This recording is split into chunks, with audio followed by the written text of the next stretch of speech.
The big meeting room was full of aliens from all across the galaxy, but today it felt different than usual. The air was thick with tension, and everyone was waiting for something important to happen. Representatives from 12 different worlds sat around the huge metal table that stretched across the room like a silver river.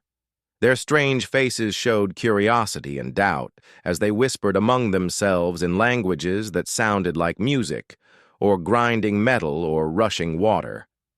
Admiral Hana walked through the tall doors, and every conversation stopped at once. She was young, maybe 30 years old, with short black hair and calm dark eyes that had seen too much for someone her age. Her blue uniform was covered with medals and ribbons that caught the light from the ceiling panels. Above her left pocket were 3 golden stars that meant she commanded more ships and soldiers than most people could imagine. The rank insignia on her shoulders showed she was one of the most powerful military leaders in human space. The alien delegates stared at her with expressions ranging from surprise to disbelief. A few of them had never seen a human before and were curious about this small bipedal species that had recently joined the galactic community. Others had heard stories about humans, but found it hard to believe the tales of their fighting ability.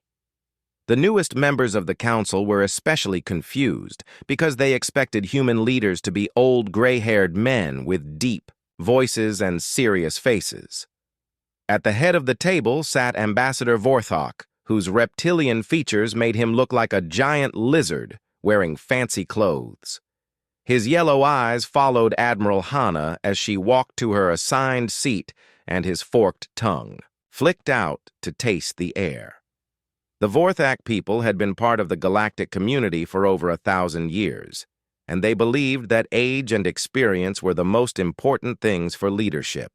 They could not understand how this young human female could hold such an important position.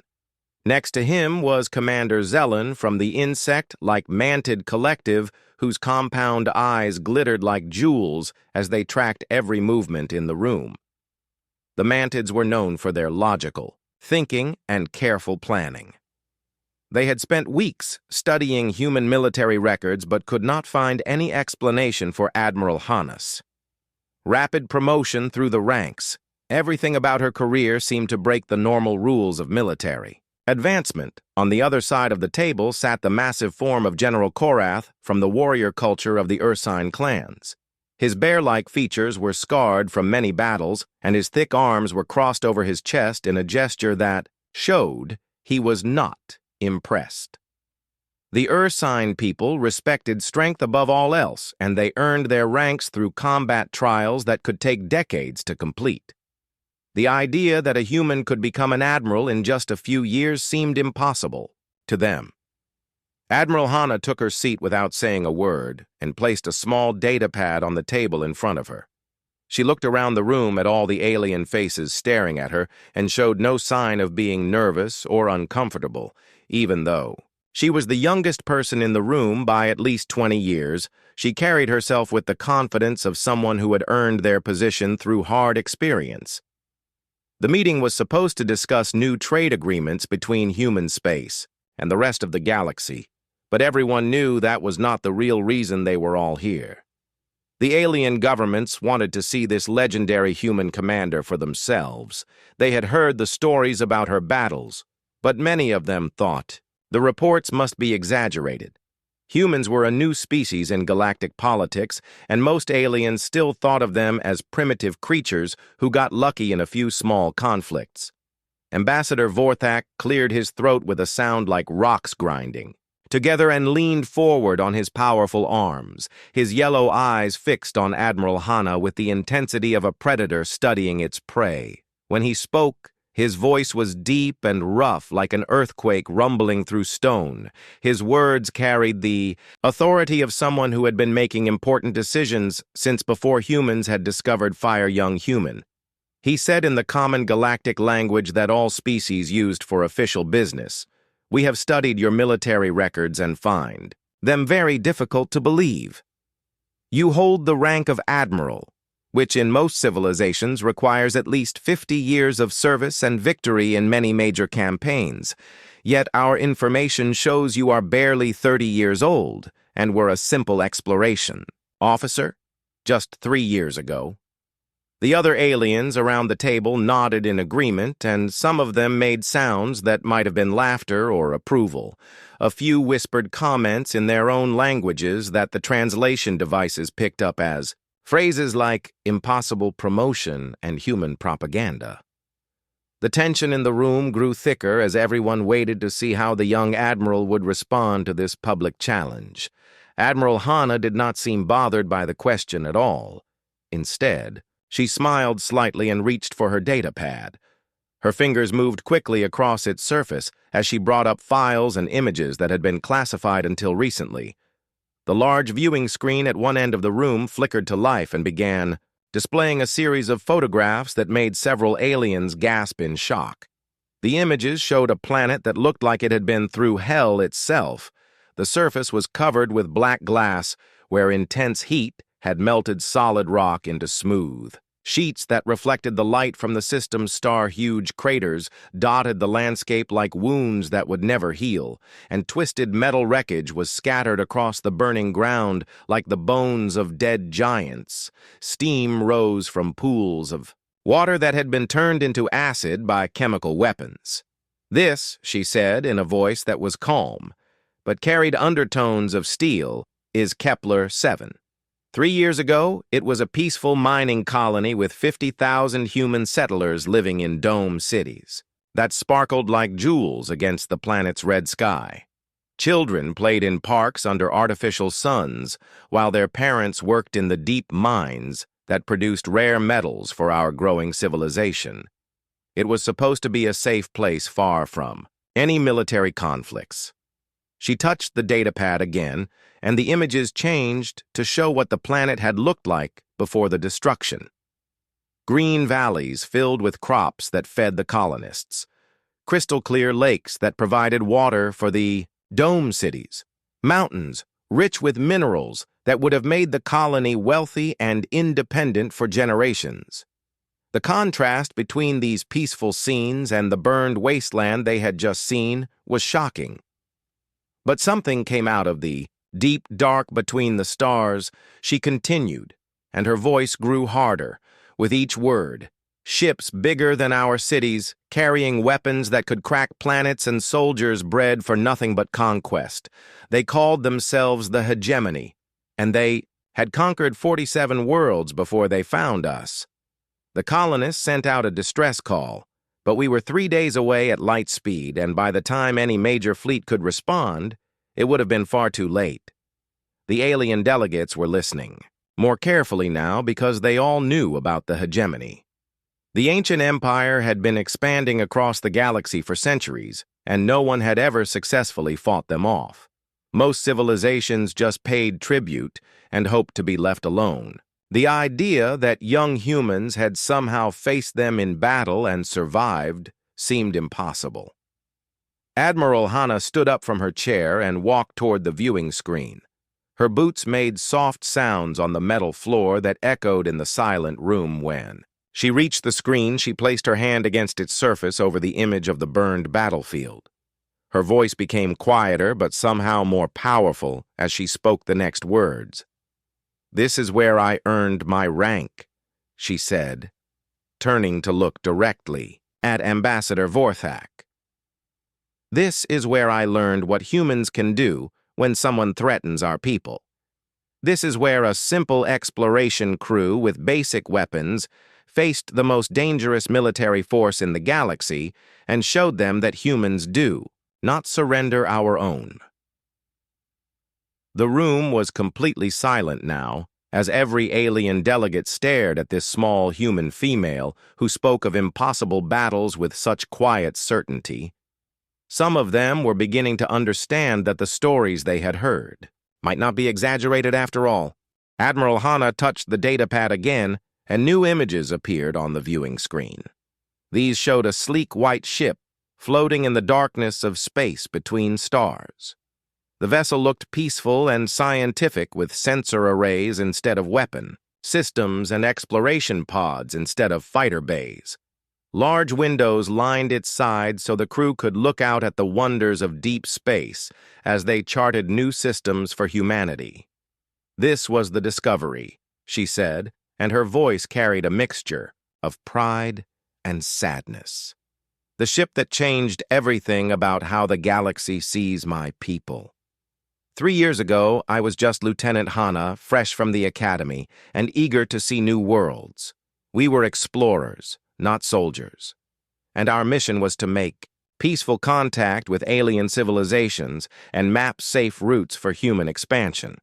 The image shifted to show the interior of the Discovery, and the alien delegates could see how different it was from a military vessel.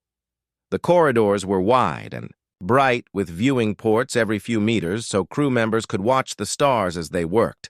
The bridge was designed for scientific observation with comfortable chairs and large screens showing star charts instead of tactical displays. Everything about the ship spoke of curiosity and hope rather than fear and preparation for war.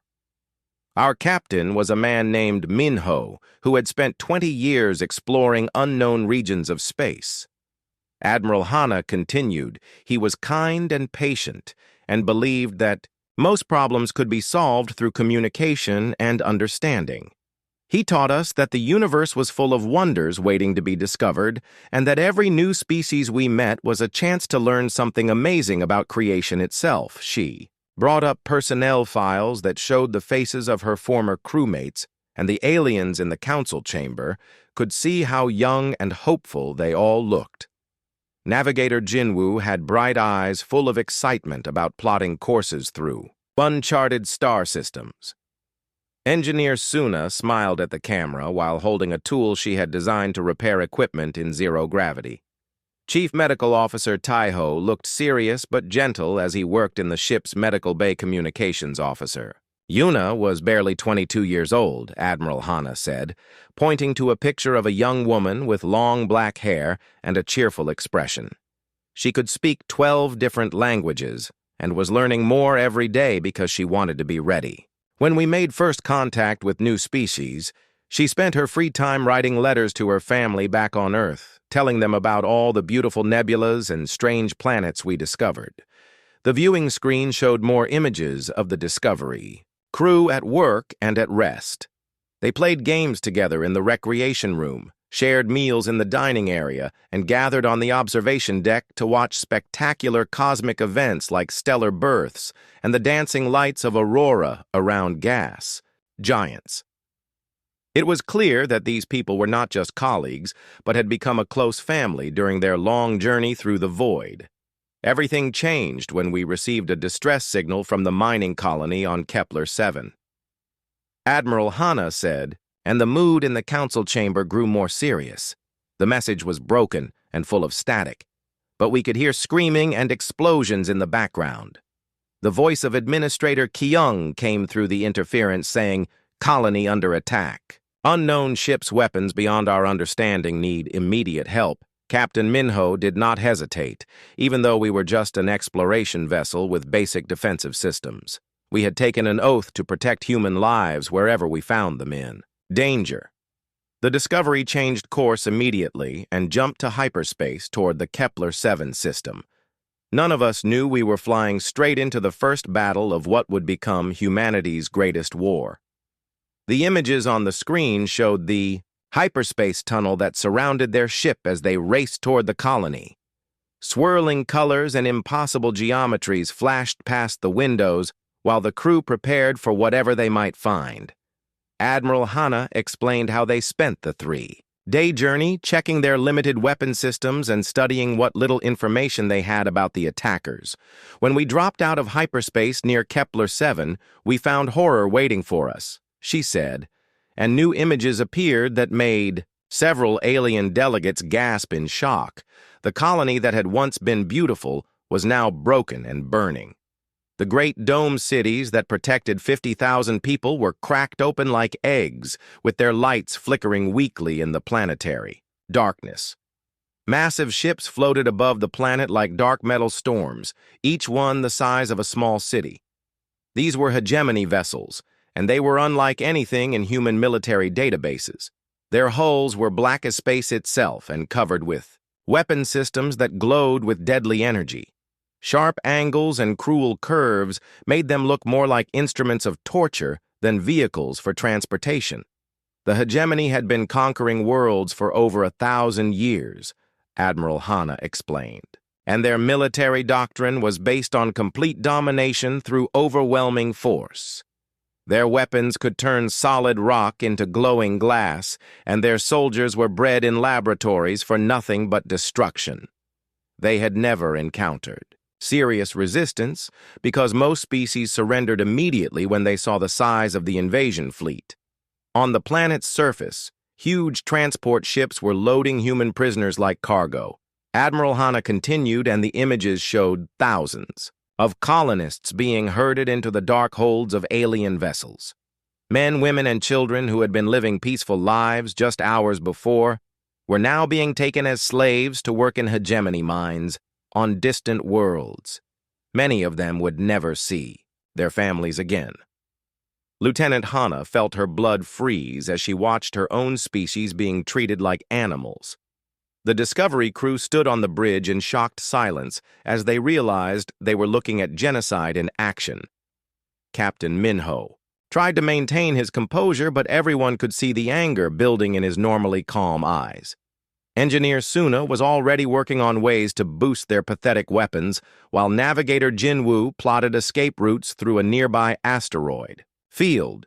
We could not take them in direct combat, Admiral Hanna told the council chamber.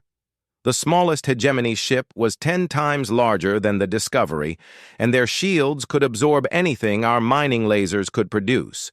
But Captain Minho was a clever man, and he believed that intelligence could overcome raw power. He ordered us to hide in the asteroid field while we planned a rescue mission. The plan was dangerous but simple. They would use the Discovery stealth systems to sneak close to the planet, launch their small shuttles to evacuate as many colonists as possible, and then run for human space to warn Earth about this new threat. It should have worked because hegemony forces were known for their arrogance and rarely expected resistance from primitive species. But the aliens were smarter than they looked, Admiral Hanna said grimly. As soon as we entered the asteroid field, massive ships moved to surround us. They had been expecting rescue attempts and were ready with a perfect trap. Communications Officer Yuna reported that all our transmissions were being jammed, so we could not call for help or even send a warning message back to Earth. The trap closed around them like the jaws of some cosmic predator. Hegemony ships appeared from behind asteroids where they had been hiding, and their weapon systems began charging with deadly light. The Discovery was completely outgunned and outnumbered, with nowhere to run and no way to call for help.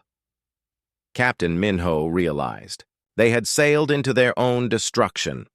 War leader Bruthen sent a message to their ship. Admiral Hanna continued. His voice was like grinding metal as he spoke in broken human language. Small humans, you will surrender now. Your people make good. Workers in our mines resist, and we will make your deaths very slow.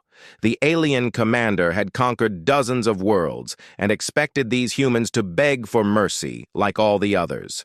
But he had never encountered humans who had nothing left to lose. The first hegemony fighter broke through the Discovery's shields like a knife cutting through paper.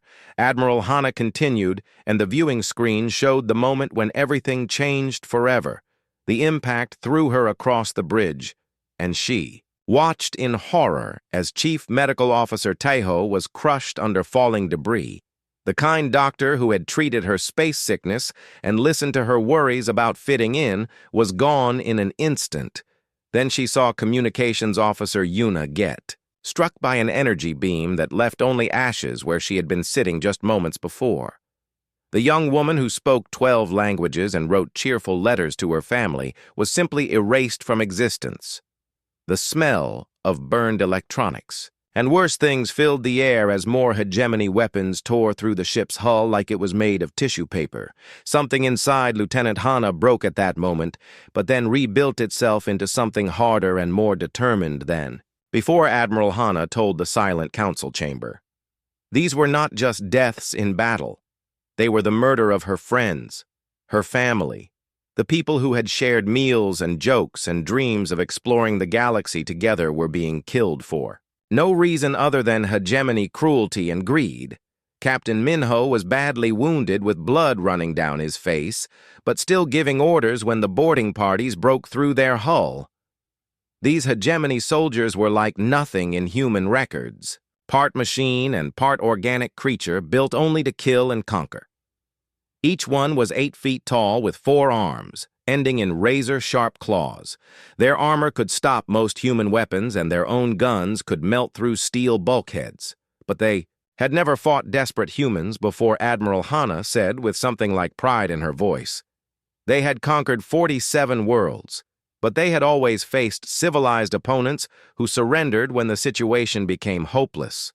The hegemony expected their enemies to be logical and accept defeat when resistance was clearly futile. They did not understand that humans could become something beyond logic when their loved ones were threatened. Lieutenant Hana grabbed a plasma cutter from the repair kit and turned it into a weapon of revenge. The tool was designed for cutting through damaged hull plates, but she discovered it could slice through hegemony armor just as easily. She moved through the ship's corridors like a force of nature, cutting down alien boarders who thought they were hunting helpless prey instead of awakening sleeping predators. The first soldier she killed had been reaching for wounded navigator, Jinwoo with its razor claws extended, Admiral Hana explained.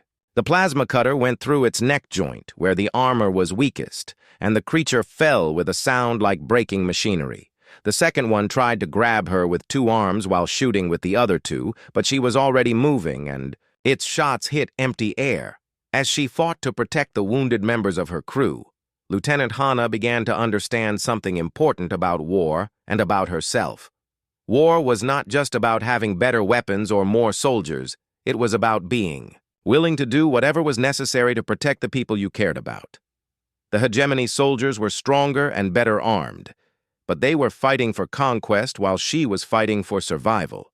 With Captain Minho barely alive and most of the crew dead or wounded, command fell to the most unlikely person. Young Lieutenant Hana Shi had trained for exploration missions and scientific surveys, not military combat.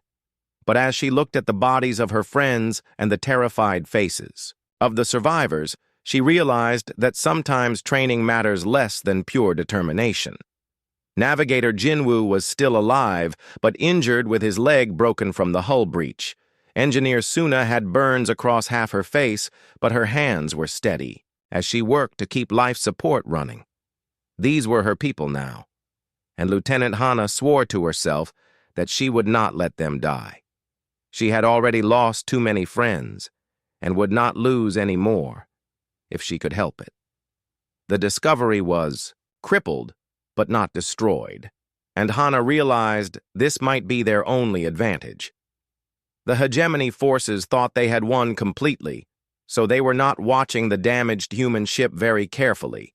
They had moved on to loading more prisoners from the planet's surface, confident that the exploration vessel was no longer a threat.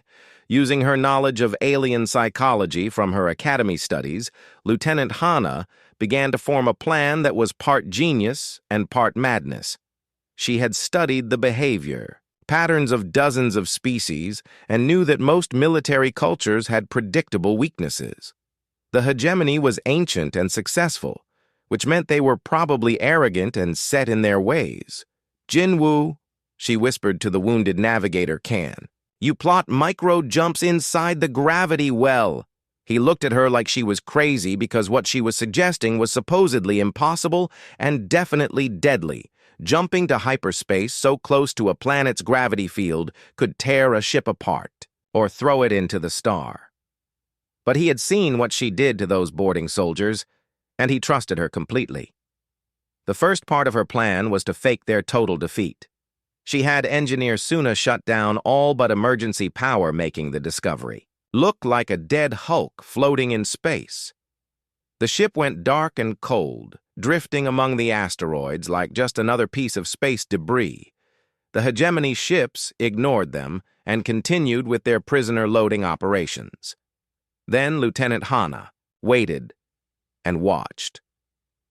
She studied the alien fleet through passive sensors that would not give away their position, learning their patrol patterns, their communication schedules, their blind spots and weaknesses. For 3 days, they drifted in the darkness. While she memorized every detail of the enemy formation like a hunter studying its prey, she learned that war leader Bruthen was arrogant and impatient, often leaving his command ship to personally oversee prisoner loading. She learned that their shields had to be dropped to launch fighters, creating brief windows of vulnerability. She learned that their formation was designed to intimidate rather than defend against attacks from inside their own perimeter. Most importantly, she learned that they had never fought an enemy who understood both science and desperation. The hegemony conquered through overwhelming force and terror, but they had no experience with opponents who could think creatively under pressure. Their soldiers were bred for battle, but their commanders had become lazy after centuries of easy victories. When Lieutenant Hana was ready, she did something that military historians still study today. Using the Discovery's mining lasers and what was left of their sensor array, she turned their crippled exploration ship into a precision weapon. The micro-jumps that Navigator Jinwoo calculated let them appear inside the hegemony formation for just seconds at a time. Each jump was perfectly timed to target critical systems on the massive alien ships. She did not try to destroy them completely because her weapons were not powerful enough. Instead, she crippled their engines, jammed their communications, and created chaos in their perfect formation. Within an hour, she had turned the organized hegemony fleet into a confused mess of damaged ships. The alien commanders had never seen anything like it. One moment their ships were functioning perfectly, and the next moment they were blind, deaf, and crippled. The Discovery appeared and disappeared like a ghost, striking at weak points with surgical precision. War leader Bruthen screamed orders, but his ships could not coordinate their responses. But Lieutenant Hana knew that tricks and clever tactics would only work for so long. The hegemony ships were still powerful, and more reinforcements were probably on the way. If she was going to save the colonists and get word back to Earth, she needed to do more than just survive. She needed to win completely. That was when she made the decision that would define the rest of her career and change how the galaxy saw humanity forever. Lieutenant Hana ordered Navigator Jinwoo to calculate a jump that would put the Discovery inside the atmosphere of Kepler-7 itself, right above the main hegemony landing site, where thousands of human prisoners were being held. Admiral Hana continued, and several alien delegates made sounds of disbelief. The idea of taking a starship designed for vacuum into a planetary atmosphere was dangerous enough, but doing it in the middle of a battle zone was pure madness. The atmospheric entry was like riding lightning into hell itself, she said. The Discovery's hull screamed as it cut through the planet's atmosphere at impossible speed, with damaged shields throwing off sparks and flames. Engineer Suna managed to keep the engines running, even as they began to melt from the heat. The ship shook so violently that equipment broke loose and crashed around the bridge like deadly hail. The hegemony forces on the ground looked up in shock as a human ship appeared above them like a falling star with its weapons already charging for attack. They had been loading prisoners in an orderly fashion, confident that no rescue was possible. Now they scrambled for their defensive positions as this burning vessel descended toward them, trailing. Fire and fury. War leader Bruthen sent every fighter he had to stop the Discovery, but Lieutenant Hana was ready. She had studied their attack patterns during her 3 days of watching and knew exactly how to turn their own tactics against them. The hegemony pilots flew in perfect formations that looked impressive, but left them vulnerable to someone who understood their weaknesses, as the fighters climbed to intercept her ship. Lieutenant Hana used the planet's gravity as a weapon. She dove, toward the surface at maximum speed, forcing the alien pilots to match her descent or lose their target. But their fighters were designed for space combat, not atmospheric flight. The dense air slowed them down while the Discovery used its heat shields, like armor. The first squadron of hegemony fighters tried to match her speed and crashed into the ground when their engines overloaded. The second squadron tried to climb above her, but she rolled the Discovery and used her mining lasers to sweep them from the sky like insects. One by one, the alien fighters fell until the air around the landing site was filled with burning wreckage. What happened next became known as the Miracle of Kepler. 7 Admiral Hanna told the council chamber, using nothing but an exploration ship, a handful of wounded crew members, and pure human determination, Lieutenant Hanna fought a ground battle against impossible odds. She landed the Discovery in the middle of the prisoner camp and turned it into a fortress. Mining lasers that had been designed to break apart asteroids became artillery guns that could punch holes through hegemony armor. The sensor array that had been built to study distant stars became an early warning system that could track enemy movements across the battlefield. The cargo bay that had carried scientific equipment became a field hospital for rescued colonists.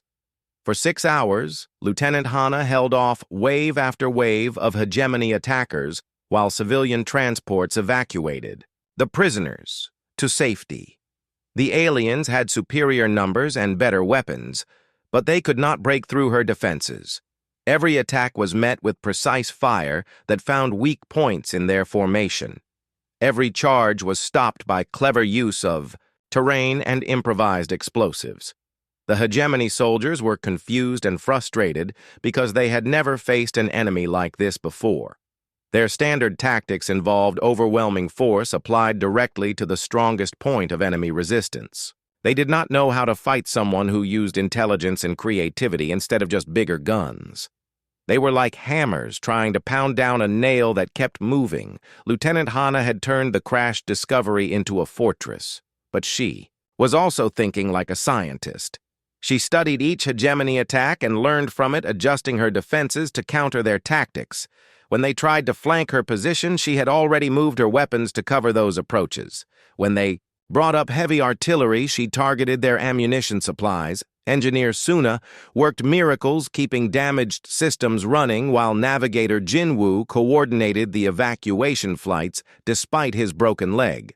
The 3 survivors of the Discovery crew fought like they were worth 1,000 soldiers each because they understood what would happen to the colonists if they failed.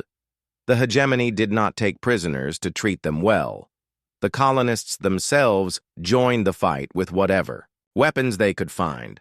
Mining equipment became mortars, construction vehicles became mobile gun platforms, even children helped by carrying ammunition and medical supplies to the defenders. Everyone understood that this was their only chance at freedom, and they would rather die fighting than live as slaves as the hours passed. More hegemony reinforcements arrived from orbit, but Lieutenant Hanna had prepared for this too. She had spent those 6 hours not just defending but laying traps. Throughout the landing site, every piece of equipment, every tool, every scrap of metal had been turned into a weapon or an obstacle. The battlefield became a maze designed to channel enemy attacks into killing zones. The hegemony commanders grew increasingly angry as their superior forces were held off by a small group of humans. They had expected to crush this resistance in minutes, but instead found themselves taking heavy casualties against enemies who seemed to anticipate their every move. War leader Bruthen himself came down from his command ship to take personal control of the assault. The final assault came when Bruthen led his elite guard against the Discovery's position. These were the hegemony's best soldiers, each one worth 10 normal fighters, and armed with weapons that could crack mountains. They had never been defeated in battle, and they expected to end this embarrassing delay quickly. They charged across the burning ground with confidence that they would sweep away the human defenders. Like dust, instead they found Lieutenant Hanna waiting for them with a plan so brilliant and so brutal that enemy commanders still study it today. She had spent those 6 hours preparing for exactly this moment, turning every advantage the elite guard thought they had into a weakness she could exploit. When they charged, they ran straight into a killing ground designed specifically for them. The first rank of elite soldiers triggered mines that had been made from mining explosives. The blast threw them backward into their own companions, creating chaos in their perfect formation. The second rank tried to advance through the smoke, but found themselves tangled in cables and debris that slowed them down just long enough for the Discovery's weapons. To find their targets, Lieutenant Hana had learned during the earlier battles that hegemony armor was strongest at the front and sides, but weaker at the joints and back.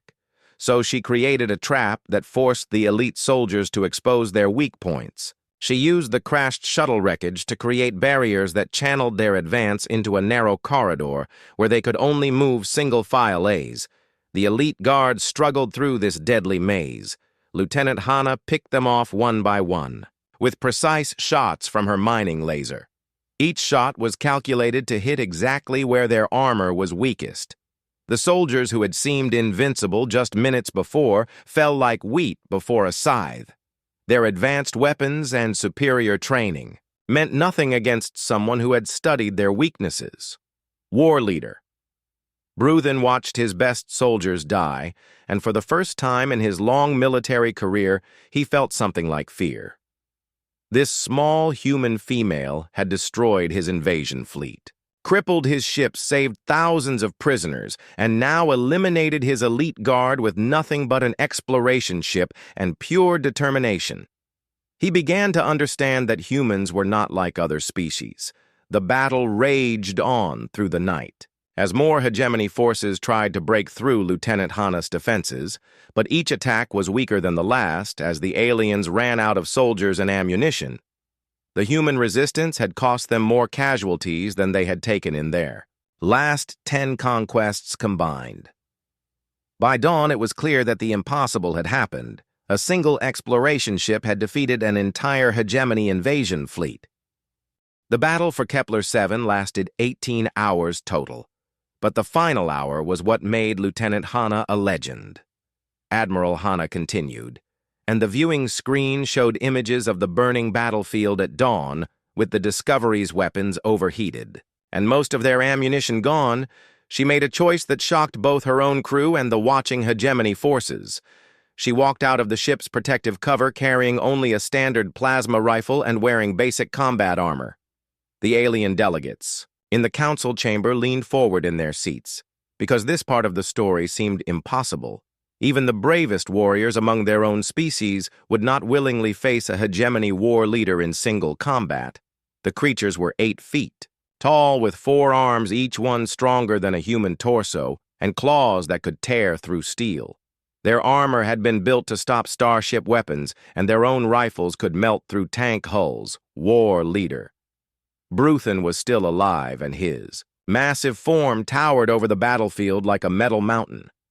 Admiral Hana said he had watched his invasion fleet get destroyed by a single human ship and his elite guard eliminated by precise tactics he could not understand. His rage burned, hotter than the fires around the landing site because no one had ever humiliated the hegemony like this before. Lieutenant Hana challenged him to single combat, knowing that hegemony culture respected strength above all else. She spoke to him in his own language, using words she had learned by listening to his communications during the battle. "Your soldiers are dead, your ships are crippled, and your invasion has failed," she called out across the scorched ground. "Face me yourself or admit that humans are stronger than the mighty hegemony." The war leader could not ignore such a challenge without losing face in front of his remaining troops. He strode forward with his weapon charging and his claws extended, ready to tear this small human apart, like all the others he had killed in personal combat. But as he moved toward her, Lieutenant Hana was already planning her attack, using the same scientific approach that had won her. The battle. The duel was brief, but vicious. Admiral Hana told the silent council chamber Bruthen had 4 arms, each one stronger than a human torso, and claws that could tear through steel. His armor had been built to stop starship weapons, and his own rifle could melt through tank hulls. He moved like a machine designed for killing, efficient and deadly, with centuries of combat experience. But Lieutenant Hana had something he did not understand. She was fighting not just for victory, but for every human who had died, every colonist who had suffered, every friend she had lost. When his weapon overheated from rapid fire, she was already moving to a new position when his claws reached for her. She was somewhere else, and when his armor finally failed under her precise shots, she was standing over him with her rifle aimed at his head. The young lieutenant had studied his fighting style during their brief combat and found the pattern that all hegemony warriors followed. They relied on overwhelming strength and superior equipment, but they did not adapt well to unexpected tactics. Lieutenant Hana moved like water flowing around obstacles, while the war leader moved like a hammer trying to crush everything in its path. "Surrender," she told him in his own language. "Order your ships to leave human space and never return." The alien warrior looked up at this small human female who had somehow defeated his entire invasion force, and for the first time in his long life he felt something like respect. "You fight like the old warriors of legend," he said, as he transmitted the retreat order to his remaining ships. "What is your name?" "Small Death Dealer?" he asked with genuine curiosity. She looked around at the burning battlefield, at the rescued colonists, at the wreckage of what had been an impossible. "Battle Lieutenant Hana of Earth," she said, "and this is what humans do when you threaten our people." The war leader nodded slowly. Understanding that he had encountered something new in the galaxy, the hegemony fleet left Kepler 7 that day, but word of the battle spread across the galaxy faster than light itself. Within weeks, every alien government knew about the human who had defeated an entire invasion with nothing but an exploration ship and pure determination. Some were frightened by what humanity might be capable of, others were impressed and wanted to make alliances, but all of them understood that humans were not the weak species they had appeared to be. The small bipedal creatures from the third planet of a yellow star had announced their presence on the galactic stage in a way that no one could ignore. They had taken the most feared military force in known space and defeated it through intelligence, courage, and an absolute refusal to surrender their own people. Admiral Hana paused in her story and looked around the council chamber at the faces of the alien delegates who had questioned her rank just an hour before. The Vorthak ambassador, who had demanded explanations, now sat in respectful silence, his yellow eyes showing something that might have been fear. The Mantid commander was rapidly calculating the tactical implications of what she had described. The images on the viewing screen showed the aftermath of the battle. Rescue ships arriving to evacuate the remaining colonists. Medical teams treating the wounded heroes' ceremonies for those who had died fighting for freedom. The Discovery itself was so badly damaged that it could never fly again, but it had accomplished something that changed the course of galactic history. Within a month of the Battle of Kepler, 7 Lieutenant Hana was promoted to Commander Admiral Hana, continued then to Captain, then to Admiral, as humanity prepared for the larger wars that everyone knew were coming. The hegemony would not accept such a defeat without retaliation, and other hostile empires were watching to see if humans really were as dangerous as the stories suggested. But the most important change was not in military ranks or political alliances. The Battle of Kepler 7 proved that humans possessed something that made them different from other species in the galaxy. When their people were threatened, they could become more than the sum of their individual parts. They could find strength and intelligence and determination that seemed to come from nowhere. The rescued colonists returned to Earth with stories of the young officer who had saved them from slavery. Their children grew up hearing about Lieutenant Hana, who faced impossible odds and won through pure human courage. Military academies across human space studied her tactics and tried to understand how she had turned an exploration ship into a weapon of liberation. Engineer Suna became a legend herself for keeping damaged systems running under impossible conditions. Navigator Jinwoo was promoted to tactical officer and helped design the new generation of human warships that could hold their own against any alien threat. The three survivors of the discovery became symbols of what humans could accomplish when they refused to give up, and at the center of it all was the young woman who had proven that sometimes the most unlikely heroes are exactly what the universe needs. She had started the day as a simple exploration officer and ended it as the most famous human in the galaxy. The Battle of Kepler-7 changed everything about how aliens saw humanity and how humans saw themselves. The viewing screen showed one final image, a memorial statue on Kepler-7 depicting Lieutenant Hana with her plasma rifle raised toward the stars. Around the base were inscribed the names of everyone who had died in the battle, both human and alien, because even enemies deserve to be remembered. The inscription at the bottom read simply, "Here, humans learned who they really are." Admiral Hana finished her story and looked around the council chamber at the silent alien delegates. The burned battlefield images were still displayed on the viewing screen, showing the melted ground where the hegemony ships had fallen, the scattered wreckage of their weapons, and the memorial markers for the humans who had died and been saved. That, she said quietly, is how I earned my rank, not through politics or family connections, but by proving that humans will fight for each other, no matter the odds. Every medal on my uniform represents a battle where we faced impossible enemies and won anyway. Every ribbon tells the story of someone who chose to stand up for what was right, even when it seemed hopeless. Every star on my shoulder was paid for with blood and sacrifice. The Vorthak ambassador who had questioned her rank was no longer skeptical. His yellow eyes showed something closer to fear and respect as he looked at this small human female who had changed the balance of power. In the galaxy, the stories were true, he whispered. Humans truly are as dangerous as the legends say. Other delegates nodded in agreement, their earlier doubts completely erased. But Admiral Hana shook her head with a slight smile. We are not dangerous because we want to be, she said. We are dangerous because we have to be. When someone threatens our people, our colonies, our way of life, we become whatever we need to become to protect them. The hegemony learned this lesson the hard way. I hope others will be wiser and choose cooperation over conquest.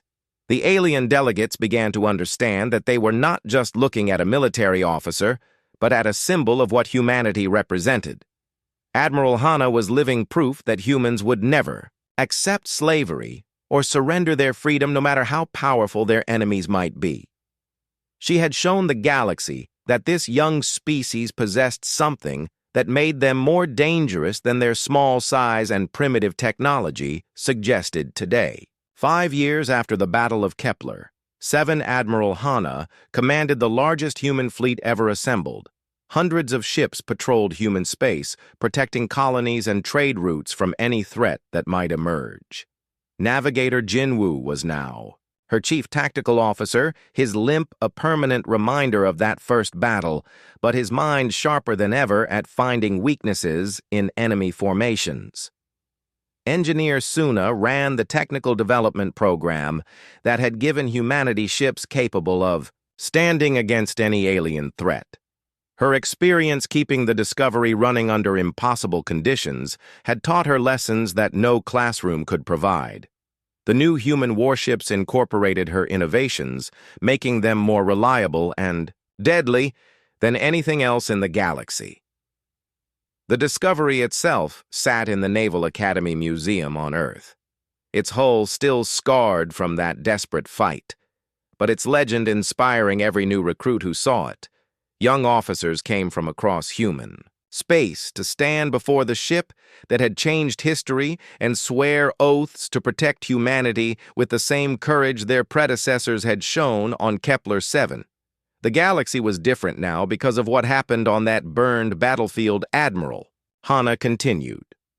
The hegemony empire collapsed within 2 years when their member worlds realized that the invincible conquerors could be defeated. Rebellions broke out across dozens of systems as enslaved populations fought for their freedom using tactics learned from studying the Battle of Kepler. 7 Humanity became the protector of smaller species, the ones who stood up to bullies and tyrants. When the crystal beings of Andromeda Prime were threatened by raiders, human ships arrived to help. When the peaceful farmers of the Centauri colonies faced invasion, human marines fought alongside local defenders. The galaxy learned that humans would not tolerate oppression anywhere. Other species began to seek alliances with humanity, not because they feared human military power, but because they respected human values. The idea that people should be free to choose their own destiny spread from system to system like wildfire. Dictatorships that had ruled for centuries suddenly found their subjects demanding rights and representation. The council chamber was completely quiet as Admiral Hana continued her explanation of how the galaxy had changed. Every species here today benefited from what happened on Kepler 7, she said. Trade routes are safer because raiders know that human patrols will hunt them down. Colonies can develop in peace because aggressive empires think twice before attacking anyone under human protection. Even former enemies had learned to respect humanity. The surviving hegemony commanders, who had not been executed for war crimes, often spoke of the Battle of Kepler 7 with something like admiration. They had underestimated humans and paid a terrible price for their arrogance. Now they warned other species not to make the same mistake.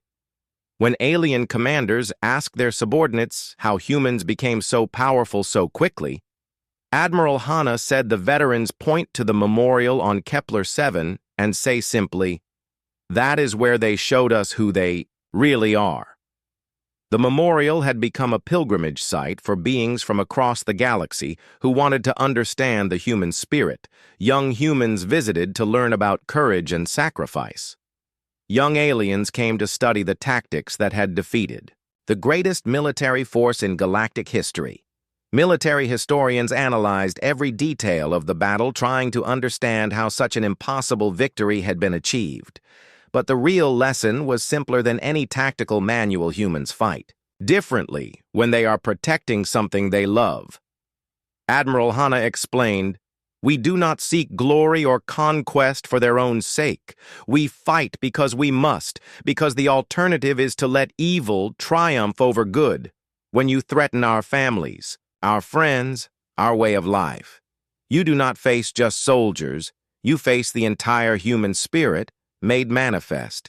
The viewing screen changed to show current images of human space, thriving colonies on dozens of worlds, children playing safely in parks that their parents had built with their own hands, scientists making discoveries that benefited all sentient life, artists creating beauty that inspired beings across the galaxy. Humanity had used its hard-won freedom to build something better. But we have not forgotten the price of that freedom, Admiral Hana concluded. Every human child learns about the Battle of Kepler 7 in school. Not to glorify war, but to understand that freedom must sometimes be defended with force. We hope it will never be necessary again, but we are ready if it is. That readiness is what keeps the peace. The alien delegates sat in stunned silence as they absorbed the full meaning of Admiral Hana's story. They had come to this meeting thinking they would negotiate with a young and inexperienced species. Instead, they found themselves facing representatives of a people who had already proven they would pay any price to defend their principles. Ambassador Vorthak was